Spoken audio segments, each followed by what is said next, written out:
Hanggang ngayon ay nananatiling tikom ang bibig ng kilalang content creator na si Ivana Alawi tungkol sa isyong kumakalat online. Ilang linggo na rin ang lumipas mula nang umugong ang balita tungkol sa diumano'y espesyal na ugnayan nila ni Congressman Albi Benitez. Marami ang nagulat at naging palaisipan ito sa mga tagahanga at netizens. Sa kabila ng kabi-kabilang espekulasyon at mga paratang sa social media, pinili ni Ivana na manahimik. Patuloy pa rin siyang gumagawa ng mga video, ngunit kapansin-pansing iwas siya sa mga tanong tungkol sa kanyang personal na buhay. Sa bawat vlog, nakaabang ang mga manonood, umaasang mabibigyang linaw ang usapin, ngunit wala pa ring kumpirmasyon. Samantala, si Congressman Benitez ay hindi rin nagbibigay ng pahayag. Sa halip, abala siya sa kanyang mga proyekto bilang lingkod bayan.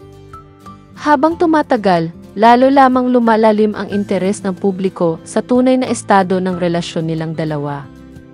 Tahimik man si Ivana, ang katahimikang iyon ay tila nagsasalita na rin.